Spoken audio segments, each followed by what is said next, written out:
నమస్తే, నా పేరు ప్రశాంతి. వై న్యూస్ కు స్వాగతం. ఏవీ నగరంలో ముగిసిన శ్రీవారి బ్రహ్మోత్సవాలు. గోవింద నామస్మరణతో చక్రస్థానం. రాజమండ్రిలో ఎంపీలకు ఘన సత్కారాలు. రాష్ట్ర పురోభివృద్ధికి కృషి చేస్తామన్న సీఎం రమేష్, సానా సతీష్. నేషనల్ బీచ్ వాలీబాల్ టోర్నీలో అదరగొట్టిన విశాఖ కుర్రోళ్లు. పథకాల వీరులకు ఎమ్మెల్యే గణబాబు సాదర స్వాగతం. కోనసీమ జిల్లాలో బిచానా ఎత్తివేసిన వడ్డీ వ్యాపారి, ఖాతాదారుల్లో ఆందోళన. ఉమ్మడి జిల్లాల్లో ప్రచార హోరు. రావులపాలెంలో బండారు ఎన్నికల ప్రచారం. మోడీ అండతో చంద్రబాబు, పవన్ కళ్యాణ్ కృషితో ఆంధ్రప్రదేశ్ అభివృద్ధి పదంలో ముందు వరుసలో నిలుస్తుందని పార్లమెంట్ సభ్యులు సీఎం రమేష్, సానా సతీష్ అన్నారు. రాజమండ్రిలో కేశవరావు, బండారు నరసింహారావు ఆధ్వర్యంలో ఎంపీలు ఘన సత్కార కార్యక్రమం జరిగింది. ఎంపీ దంపతులను సభా నిర్వాహకులు ఘనంగా సత్కరించారు. డిప్యూటీ స్పీకర్ రఘురామకృష్ణంరాజు, మంత్రి కందుల దుర్గేష్, ఎమ్మెల్యే ఆదిరెడ్డి శ్రీనివాస్, మాజీ ఎంపీలు ఉండవల్లి అరుణ్ కుమార్, కేవీపీ రామచంద్రరావు, మాజీ ఎమ్మెల్యే వర్మ, బీజేపీ నేతలు సోము వీర్రాజు, మాధవ్ తదితరులు పాల్గొన్నారు.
బీచ్ వాలీబాల్ పోటీల్లో విశాఖ కుర్రాళ్లు అదరగొట్టారు. ఈ నెల 3, 4, 5, 6 తేదీల్లో ఉత్తరాఖండ్లో జరిగిన 38వ నేషనల్ బీచ్ వాలీబాల్ టోర్నీలో ఏపీ తరపున పాల్గొని పతకాల పంట పండించారు. బీచ్ వాలీబాల్ పోటీల్లో మెరుపు తీగల్లా చెలరేగి గోల్డ్ మెడల్స్ సాధించారు.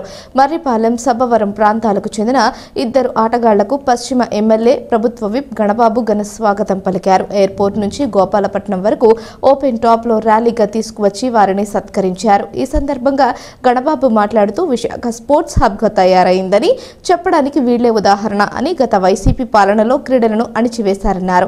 ముఖ్యమంత్రి చంద్రబాబు క్రీడల పట్ల ప్రత్యేక దృష్టి సారించారని, అమరావతి కేంద్రంగా నేషనల్ క్రీడా పోటీలు నిర్వహించేందుకు సిద్ధంగా ఉన్నారన్నారు. నేషనల్ గేమ్స్ అనగానే భారతదేశంలో చాలా చక్కగా నిర్వహించినటువంటి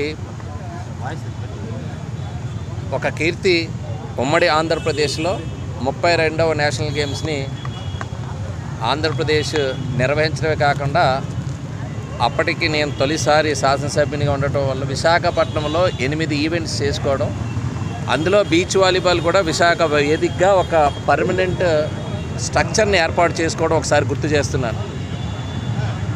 ఈరోజు 38వ జాతీయ క్రీడల్లో ఆంధ్రప్రదేశ్ జట్టుకి ప్రాతినిధ్యం వహించినటువంటి 2 ఆనిముత్యాలు, ఇటు సాయి కానీ బాబీ కానీ, ఇద్దరు కూడా వైజాగ్ నుంచి వెళ్ళి ఆంధ్రప్రదేశ్కి జట్టుకి ప్రాతినిధ్యం వహించి భారతదేశంలో అత్యున్నత క్రీడలుగా పరిగణించబడేటువంటి జాతీయ క్రీడల్లో బంగారు పతకాన్ని సాధించుకొని విశాఖ వచ్చిన తరుణంలో వారికి కోచ్గా నిర్వహించినటువంటి రైల్వేకి సంబంధించిన కోచ్ మన కుమార్ కూడా వారితో వెళ్ళడం జరిగింది. సో ముగ్గురు విశాఖపట్నం నుంచి వెళ్ళడం ఈ ప్రత్యేకత. అందులో భారతదేశానికి సంబంధించినటువంటి ఒక అత్యున్నతమైనటువంటి క్రీడలో నేషనల్ గేమ్స్లో మన ఆంధ్రప్రదేశ్కి వచ్చినటువంటి 11 మెడల్స్లో మనకి ఈరోజు బంగారు పతకాలు 4 వస్తే ఆ 4లో మన ఆంధ్రప్రదేశ్ బీచ్ వాలీబాల్ విశాఖ చెందినటువంటి క్రీడాకారులు తీసుకురావడం చాలా ఆనందంగా ఉంది. మరలా ఆంధ్రప్రదేశ్ వాలీబాల్కి ఒక ఆక్సిజన్ ఇచ్చారు వీళ్ళిద్దరూ. డెఫినెట్గా రాబోయే కాలంలో మరలా వాలీబాల్ అనేటటువంటిది ఒక గ్రామీణ క్రీడ. మన ఆంధ్రప్రదేశ్లో కబడ్డీ, వాలీబాల్ ఇవన్నీ కూడా గ్రామాల్లో ప్రతి ఒక్కరు కూడా చాలా అంటే తక్కువ ఖర్చుతో, ఎందుకంటే ఆ మైదానాల్ని సొంతంగా ఏర్పాటు చేసుకొని నెట్ కట్టుకొని బాల్ కొనుక్కొని ఆడేటువంటి సంస్కృతి మన ఉత్తరాంధ్రలో కూడా ఎక్కువ ఉంది. ప్రతి గ్రామంలో ఒక పండగ జరిగిందంటే ఆ పండగలో వాలీబాల్ పోటీలు జరుగుతూ ఉంటాయి. ఆ పండగ పోటీల్లో వీళ్ళందరూ కూడా సెల్ఫ్ మేడ్ ప్లేయర్స్గా తయారు కావడానికి ఇక్కడ ఎంకరేజ్ చేస్తున్నటువంటి గ్రామీణ క్రీడలు ఎంకరేజ్ చేస్తున్నటువంటి ప్రతి గ్రామంలో ఉండేటువంటి వాలీబాల్ అభిమానులు కూడా ఈ విజయంకి మరి దోహదపడుతుంది. ఎందుకంటే ఇట్లాంటి టోర్నమెంట్స్ ఎక్కువ ఆడటం వల్ల వీరందరూ కూడా ఎక్స్పీరియన్స్ చేశారు. ఆ అనుభవంతో జాతీయ క్రీడల్లో కూడా వీళ్ళు రాణించడం అనేటువంటి జరిగింది. డెఫినెట్గా ఈ స్ఫూర్తితో రాబోయే కాలంలో కూడా విశాఖపట్నం బీచ్ వాలీబాల్కి సంబంధించినటువంటి బీచ్ క్రీడలకు సంబంధించి వేదిక కావాలని, ఒక స్పోర్ట్స్ హబ్గా విశాఖపట్నం ఆంధ్రప్రదేశ్లోనే క్రీడా రాజధానిగా కావడానికి ముఖ్యంగా ఇక్కడ అసోసియేషన్ యాక్టివిటీస్ ఎక్కువ ఉన్నాయి. At the same time association యాక్టివిటీసే కాకుండా ఆర్గనైజేషన్స్లో మాకు అనేక సమస్యలు ఏర్పడిన ఎమ్మెల్యే గణబాబు గారు ముందుండి మాకు అన్ని ట్రాన్స్పోర్ట్ కానీ, ఇక్కడ గ్రౌండ్ ఏర్పాట్లలో కానీ, కోచింగ్ కానీ, సెలక్షన్స్ కానీ అన్నీ గణబాబు గారు ఏర్పాటు చేసి ప్లేయర్స్ని అందరినీ ఎంకరేజ్ చేసి డైలీ అప్డేట్స్ కూడా అక్కడ అడగడం జరిగింది. ప్లేయర్స్ ఇద్దరు కూడా చాలా టఫ్ మ్యాచ్లు ఆడారు. క్వార్టర్ ఫైనల్స్ 3 సెట్స్ ఆడారు, సెమీఫైనల్స్ 3 సెట్స్ ఆడారు. ఫైనల్స్ కూడా ఇండియా నెంబర్ 1 టీము చెన్నై మీద గెలవడం జరిగింది. 10 ఏళ్ళ తర్వాత మళ్ళీ మనకి తిరిగి బీచ్ వాలీబాల్లో గోల్డ్ మెడల్ సాధించడం జరిగింది. ఈ సందర్భంలో మన ఎమ్మెల్యే గణబాబు గారు వచ్చే నెల కూడా federation cup beach volleyball proposal collector గారి ద్వారా పెట్టడంతో ఇంకా ఈ గేమ్ని ప్రమోట్ చేయడం జరుగుతుంది. ఇంత ఎంకరేజ్ చేస్తున్న గణబాబు గారికి కృతజ్ఞతలు, ప్లేయర్స్కి కంగ్రాచులేషన్స్. ఈ ఏర్పాటు చేసిన జిల్లా వాలీబాల్ అసోసియేషన్ అందరికీ, ఈ విజయనగరం నుంచి వచ్చిన ప్రెసిడెంట్ సూరిబాబు గారికి ధన్యవాదాలు. కొత్తపేటలో ఆ బ్యాంకర్ చాప చుట్టేశాడా? కొద్ది రోజులుగా ఆ వడ్డీ వ్యాపార సంస్థ తెరుచుకోకపోవడం, వ్యాపారి జాడ కనిపించకపోవడంతో జనంలో గుబులు రేగింది. కోనసీమ జిల్లా కొత్తపేటలో నుంచి సత్యసూర్య బ్యాంకర్స్ తెరుచుకోకపోవడంతో ఖాతాదారులకు ముచ్చెమటలు పడుతున్నాయి. వివిధ అవసరాలతో వందలాది మంది ఈ బ్యాంకర్స్ యజమాని వద్ద బంగారు ఆభరణాలను తాకట్టు పెట్టి అప్పులు తీసుకోవడంతో వారంతా ఆందోళన చెందుతున్నారు. బాధితుల్లో కొందరు పోలీసులకు ఫిర్యాదు చేయడంతో విషయం వెలుగులోకి వచ్చింది. దాదాపు 10 కోట్ల రూపాయల వరకు లావాదేవీలు ఉండవచ్చునని అంచనా వేస్తున్నారు. రియల్ ఎస్టేట్లో నష్టాలు రావడంతోనే ఈ వడ్డీ వ్యాపార దుకాణం ఎత్తేశారన్న ప్రచారం సర్వత్రా సాగుతూ ఉండగా తమకు న్యాయం చేయాలని బాధితులు కోరుతున్నారు. నేను కొత్తపేటలో గత 10 సంవత్సరాలుగా బ్యాంక్ కాలనీలో నివాసం ఉంటున్నాను. నేను ఆరోగ్య నిమిత్తము, మా మిసెస్ యొక్క ఆరోగ్య నిమిత్తము, మా బిడ్డలకు ఆరోగ్య నిమిత్తము కొద్దిగా డబ్బులు అవసరమైంది. నేను మన సత్యసూర్య బ్యాంకర్స్ నందు మా మిసెస్ గారిది చైను, మా చోలీలు, ఉంగరము, జాలర్స్ అంతా కలిపి 5 కాసులు పెట్టాను. దానికి సంబంధించి 1,05,000 రూపాయలు తీసుకున్నాను. నాకు దాన్ని విడిపించుకుందామని చెప్పి 3 రోజుల నుంచి ఈ యొక్క సత్యసూర్య బ్యాంకర్స్ దగ్గరికి వస్తున్నాను. ఇది మూతపడి ఉంది. తీరా పక్కన షాపులో ఎంక్వైరీ చేస్తే వాళ్ళు చెప్తున్నారు, ఎక్కడికి వెళ్ళిపోయాడో తెలియదండి, మేము మీకు న్యాయం చేస్తామంటున్నారు. అయినా కొత్తపేట మొత్తము భయందారులతో ఉండిపోయింది. నేను ఈ భయందారులను తట్టుకోలేక మన కొత్తపేట సబ్ ఇన్స్పెక్టర్ గారు ఎస్ఐ గారిని పోయి కలిశాను. ఆయన రాతపూర్వకంగా రాసిమని చెప్పారు. అక్కడ నేను రాతపూర్వకంగా రాసిచ్చాను. అక్కడి నుంచి వచ్చి మళ్ళీ వాళ్ళ మేనమామ గారైనట్టు సత్యప్రియ షాప్లో కూడా కంప్లైంట్ చేశాను. వాళ్ళు ఒక బుక్లో రాసిమని చెప్పారు. నాకు వాళ్ళ రాము గారు నాకేం చెప్పారంటే, ఇది మందే షాపు, మీరు ఇక్కడ ఏమి ఇబ్బంది ఉండదు, ఇక్కడ కుదరపెట్టి వచ్చి మా వ్యాపార అభివృద్ధికి కొద్దిగా తోడ్పడని చెప్పారు. నాకు రాము గారు బాగా తెలుసు. దాని మూలంగా నేను సత్యసూర్య బ్యాంకర్స్ కుర్మదాస హేమంత్ గారి దగ్గర మా యొక్క బంగారు వస్తువులు కుదరపెట్టాము. ఇప్పుడు చూస్తే ఇలా అయిపోయింది. నేను ఒక్కడనే కాదు, కొత్తపేట నుంచి చాలా మంది బాధితులు ఉన్నారు. రోజు వచ్చి ఈ షాప్ దగ్గరకు వచ్చి భయందాలతో తిరిగి వెళ్ళిపోతున్నారు. కానీ ఈ సమాజంలో ప్రతి ఒక్కరికి భయము, బాధ్యత ఏమి లేకుండా పోయింది. మోసాలు మనం ఆన్లైన్లోనే చూస్తున్నాము. కానీ ఇప్పుడు డైరెక్ట్గా ఈ షాపుల వాళ్ళు అందరూ కూడా మోసం చేస్తున్నారు. కావున నాయకులు, ఎస్ఐ గారు, ఈ యొక్క రాజకీయ ప్రజాప్రతినిధులందరూ కలిసి మా యొక్క బాధితులకి న్యాయం చేయవలసిందిగా హృదయపూర్వకంగా మీ అందరినీ, మీడియా వారిని కూడా కోరుకుంటున్నాను. Thank you. తూర్పు పశ్చిమ గోదావరి జిల్లాల ఎమ్మెల్సీ ఎన్నికలు తెలుగుదేశం, జనసేన, భాజపా కూటమి అభ్యర్థి పేరాబత్తుల రాజశేఖర్ కు తమ మొదటి ప్రాధాన్యత ఓటును వేయాలని కొత్తపేట ఎమ్మెల్యే బండారు సత్యానందరావు కోరారు. రావులపాలెం మండలం వేదిరేశ్వరం గ్రామ హైస్కూల్లో జరిగిన ఎన్నికల ప్రచారంలో పట్టభద్రులను నేరుగా కలుసుకున్న ఆయన ఓట్లు అభ్యర్థించారు. వేదిరేశ్వరం గ్రామంలో జరిగిన పట్టభద్రుల ఎమ్మెల్సీ ఎన్నికల ప్రచార కార్యక్రమంలో ఎమ్మెల్యే బండారు సత్యానందరావు, రాష్ట్ర వెలమ కార్పొరేషన్ చైర్మన్ పోలుపర్తి వెంకట గణేష్ కుమార్ పాల్గొన్నారు. ఈ కార్యక్రమంలో నియోజకవర్గ పరిశీలకులు వాసిరెడ్డి రాంబాబు, గుత్తుల పట్టాభి రామారావు, పాలూరి సత్యానందం, జకంపూడి వెంకటస్వామి, సయ్యపు రాజు, రామకృష్ణరాజు, తోట స్వామి, కాసా సాగర్ తదితరులు పాల్గొన్నారు. మండలంలో మాట్లాడడం సరిపోతుంది తప్ప అక్కడ మాట్లాడేది పేపర్ చేయడం తప్ప పనులు చేసేది ఉపయోగపడదు. పనులు చేయాలంటే మనకి ప్రభుత్వానికి ప్రభుత్వంలో మన ఈ పనులైనా ముందుకెళ్తాయి. మీరందరూ బాగా చదువుకున్న వాళ్ళు, బాగా అన్ని విషయాలు అవగాహన ఉన్నవాళ్ళు అందరికీ కూడా చెప్తే, మీ ఫ్యామిలీలో ఉన్న వాళ్ళకి కూడా చెప్తే ఈ యూనియన్ల వల్ల వాటి వల్ల ఏంటంటే యాక్టివిటీ వరకే తప్ప రిజల్ట్ కష్టపడి పనిచేసేవాడు. క్యాండిడేట్ సెలక్షన్ మాత్రం నెంబర్ 1 మంచి క్యాండిడేట్నే ఇప్పుడు అభ్యర్థిగా వచ్చారు. అదే ఎందుకంటే నాకు వ్యక్తిగతంగా తెలుసు కాబట్టి నేను భరోసాగా చెప్పగలుగుతున్నాను, క్యాండిడేట్ కూడా చాలా మంచి క్యాండిడేట్ అని. అది అందరూ సహకరించాలి. మీ కుటుంబంలో కూడా ఉంటారు కదా చదువుకున్న వాళ్ళు, మీ యొక్క బంధువులు, కుటుంబ సభ్యులు చాలా మంది ఉంటారు. భీష్మ ఏకాదశి సందర్భంగా రత్నగిరి భక్తులతో పోటెత్తింది. ఏకాదశి పర్వదినం నాడు సత్యదేవుని వ్రతం ఆచరించేందుకు 2 తెలుగు రాష్ట్రాల నుంచి భక్తులు తరలి రావడంతో రత్నగిరి జనసంద్రమైంది. వేల సంఖ్యలో భక్తులు తరలి రావడంతో ఆలయ అధికారులు విస్తృత ఏర్పాట్లు చేశారు.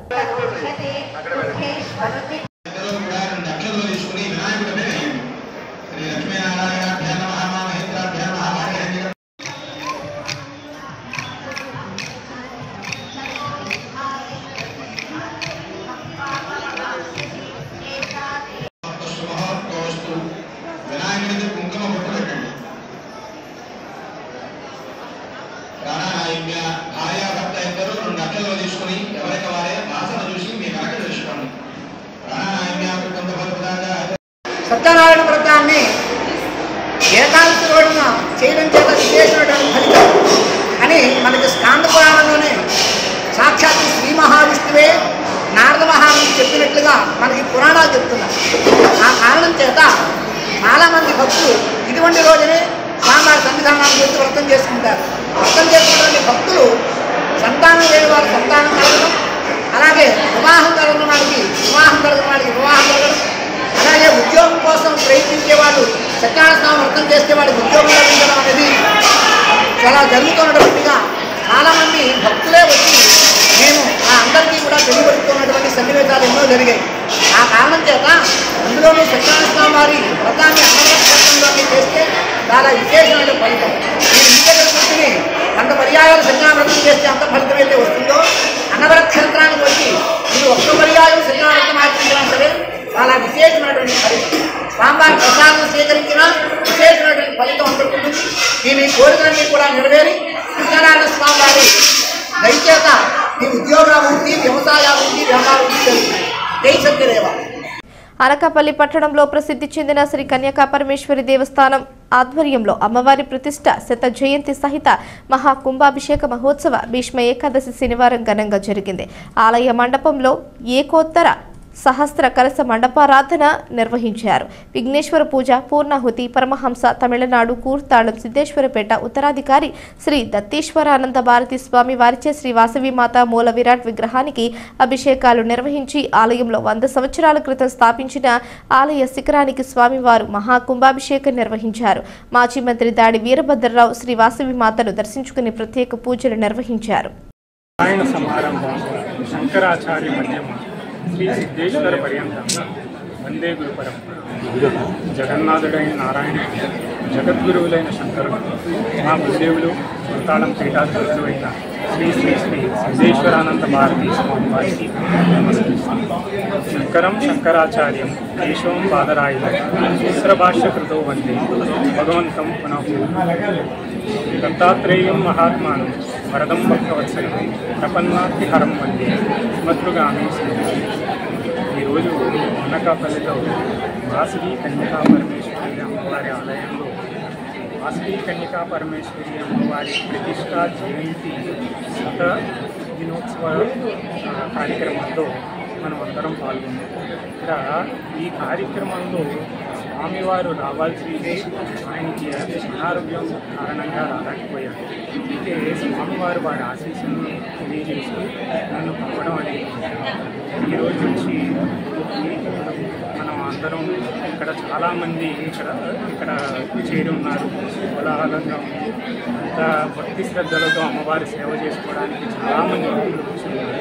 అయితే పూర్ణాహుతి కార్యక్రమం అయిన తర్వాత అమ్మవారికి అభిషేకం అది చేసి అమ్మవారి ఆశీస్సులు, స్వామివారి సిద్ధేశ్వరానంద భారతీ స్వామివారి ఆశీస్సులు అందరికీ 102 వైశ్య దంపతులతో సహా హోమగుండానికి ఆహుతవడం ఇదంతా మనకు తెలిసింది. అయితే ఒకటి మనం తెలుసుకోవాల్సింది ఏంటంటే అమ్మవారి సర్వశక్తి స్వరూపిణి కదా, ఆవిడ ఎందుకు ఇలాగ అగ్నికి ఆహుతవ్వాల్సి వచ్చింది? ఆవిడ తెలుసుకుంటే యుద్ధం చేసి విష్ణుమూర్తి మహారాజు గెలిచి ఉండొచ్చు కదా అనేది అందరితో పాటు మనకి కూడా సందేహం వస్తూ ఉంటుంది. అమ్మవారికి అంత శక్తి ఉన్నప్పుడు అమ్మవారి యుద్ధం ఎందుకు చేయలేదు అంటే ఏ కారణం లేకుండా భగవంతుడు ఏ పని చేయలేదు. అమ్మవారు అలా చేయడానికి ఒక ప్రత్యేకమైన కారణం ఉన్నది. ఏమిటి అంటే ఈ 102 వయసు దంపతులు విశ్వేశ్వరేశ్వరి కృష్ణాంబ దంపతులు పూర్వజన్మలో ఎంతో గొప్ప తపస్సు చేసిన వ్యక్తులు. వాళ్ళు అమ్మవారిని అడుగుతారు, మాకు మోక్షం కావాలి అని అడిగితే అమ్మవారు వాళ్ళ కర్మశేషం చూస్తుంది. ఇంకా ఎంతో కర్మశేషం మిగిలిపోతుంది. ఆ కర్మశేషాన్ని అంతా దగ్ధం చేయాల్సిన అవసరం ఉంది. అప్పుడు అమ్మవారు అంటుంది, నేను కలియుగంలో మళ్ళీ అవతారం తీసుకుంటాను.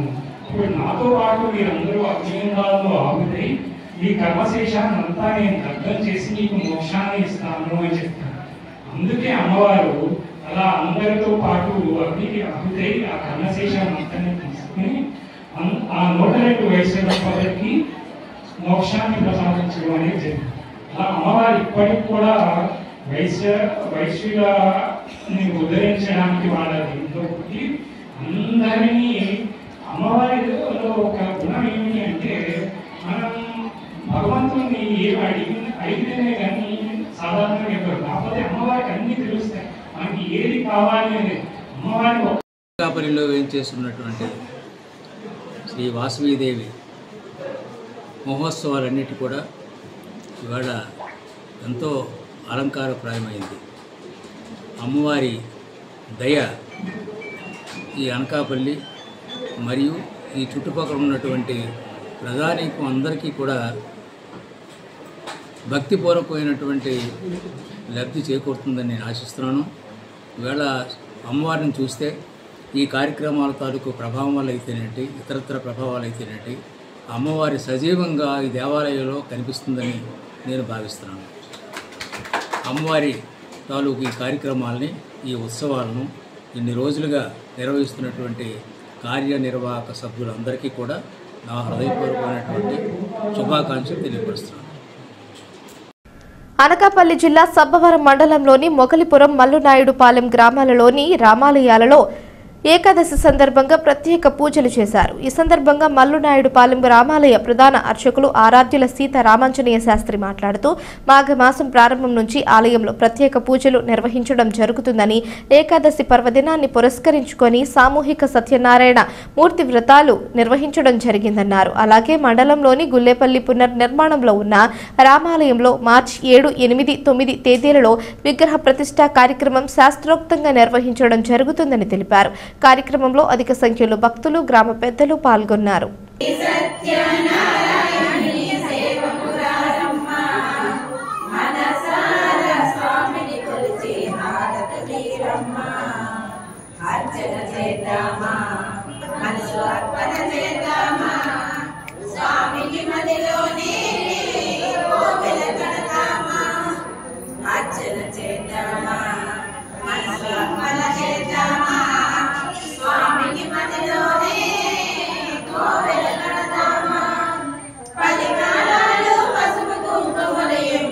మన మల్లునాయుడుపాలెం రామాలయంలో మాఘమాస ఉత్సవాల్లో భాగంగా ఏకాదశి పౌర్ణమి నాడు ప్రతి సంవత్సరం కూడా ఏకాదశి పౌర్ణమికి విశేష పూజా కార్యక్రమాలు జరుగుతాయి.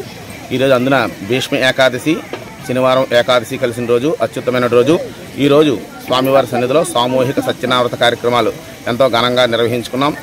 ఈ యొక్క కార్యక్రమాన్ని భక్తులందరూ కూడా విచ్చేసి, చాలామంది భక్తులందరూ కూడా ఉదయం నుంచి కూడా స్వామివారికి పంచామృత అభిషేక కార్యక్రమాలు, అలాగే హోమ కార్యక్రమాలు, అలాగే స్వామివారి సన్నిధిలో సామూహిక వ్రత కార్యక్రమాలు కూడా ఎంతో ఘనంగా నిర్వహించుకుంటున్నాం.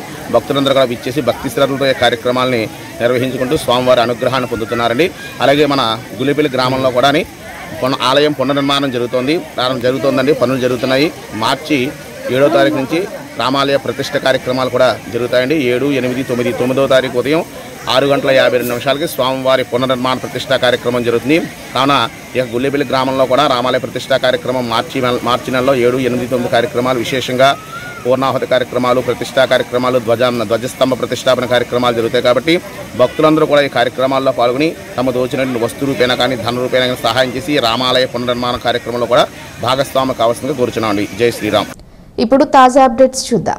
సాంప్రదాయాలను పాటిస్తూ ఆచారాలను తూచా పాటించే సంస్కృతి ప్రతీకగా అనకాపల్లి పట్టణ వాసులు ముందు వరుసలో నిలుస్తారు. పూర్వీకుల నుంచి వస్తున్న ఆచారాలను భావితరాలకు వారసత్వ సంపదగా చూపిస్తూ ఔరా అనిపించుకుంటున్నారు గవరపాలెం వాసులు. ఈ నేపథ్యంలో గవరపాలెం శ్రీ పెదరామ తోడుపెద్ద సేవా సంఘం ఆడారి నూకయ్య గారి సేవాగరిడి ఆధ్వర్యంలో సాంప్రదాయబద్ధంగా జరిగింది.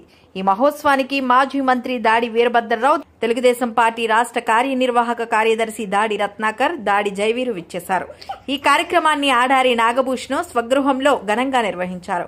అనంతరం రాష్ట్ర నలుమూలల నుండి వచ్చిన తోడు పెద్దల ఊరేగింపు అనకాపల్లి పట్టణ పురవీధుల్లో ఘనంగా నిర్వహించారు.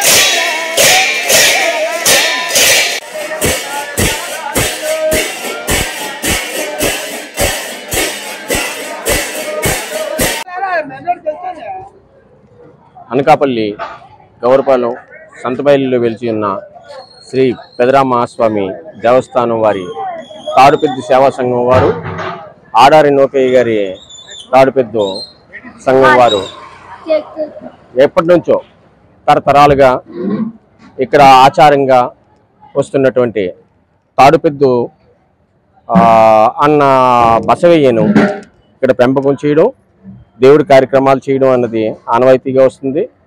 మరి ఈరోజు ఏకాదశి పర్వదినాన తాడుపెద్దిని, కొత్త తాడుపెద్దిని తీసుకొచ్చి రాత్రి 7 గంటలకు మొదలుకొని పాలు కలుపుతో మొదలుకొని ఈరోజు ఉదయం 8:55 తాడుపెద్దు అచ్చుపోతుతో తాడుపెద్దుని దేవుడిగా అవతరించిన క్షణాలు, ఆ క్షణాలు 8:58 అచ్చుపోత ద్వారా మరి ఈ కార్యక్రమాన్ని మరి ఇతర గ్రామాల నుంచి ప్రతి ఒక్కరూ కూడా, అంటే ఏదైతే తాడుపెద్ది సేవా సంఘాలు ఉన్నాయో ఆ తాడుపెద్దులన్నింటినీ కూడా తీసుకొచ్చి 27 తాడుపెద్దులతో ఒక ఊరేగింపుగా, ఒక మహోత్సవంగా ఈవేళ అచ్చుపోత కార్యక్రమం పూర్తయింది. మరి ఈ రోజు నుంచి ఆ బసవయ్యగా ఈవేళ కొలువై ఉండి ప్రతి ఒక్కరికి కూడా దేవుడిగా దర్శనమిచ్చే అవకాశం ఈవేళ నుంచి ప్రజలందరికీ కూడా, భక్తులందరికీ కూడా కలుగుతుంది. కాబట్టి మరి అంతటి మహోత్సవాన్ని ఆర్గనైజ్ చేసిన ప్రతి ఒక్కరికి కూడా దగ్గరుండి భుజస్కంధాలపై వేసుకొని ఇంత చక్కని కార్యక్రమం నడిపించిన ప్రతి ఒక్కరికి కూడా ధన్యవాదాలు తెలుపుతున్నాను. Thank you. ఏవీ నగరంలో ముగిసిన శ్రీవారి బ్రహ్మోత్సవాలు, గోవింద నామస్మరణతో చక్రస్థానం. రాజమండ్రిలో ఎంపీలకు ఘన సత్కారాలు. రాష్ట్ర పురోభివృద్ధికి కృషి చేస్తామన్న సీఎం రమేష్, సానా సతీష్. నేషనల్ బీచ్ వాలీబాల్ టోర్నీలో అదరగొట్టిన విశాఖ కుర్రోళ్లు. పథకాల వీరులకు ఎమ్మెల్యే గణబాబు సాదర స్వాగతం. కోనసీమ జిల్లాలో బిచానా ఎత్తివేసిన వడ్డీ వ్యాపారి, ఖాతాదారుల్లో ఆందోళన. ఉమ్మడి జిల్లాల్లో ప్రచార హోరు. రావులపాలెంలో బండారు ఎన్నికల ప్రచారం. ఈ వార్తలు ఇంతటితో సమాప్తం. తిరిగి ప్రసారమయ్యే వైన్ న్యూస్లో మళ్ళీ కలుసుకుందాం. అంతవరకు సెలవు. నమస్కారం.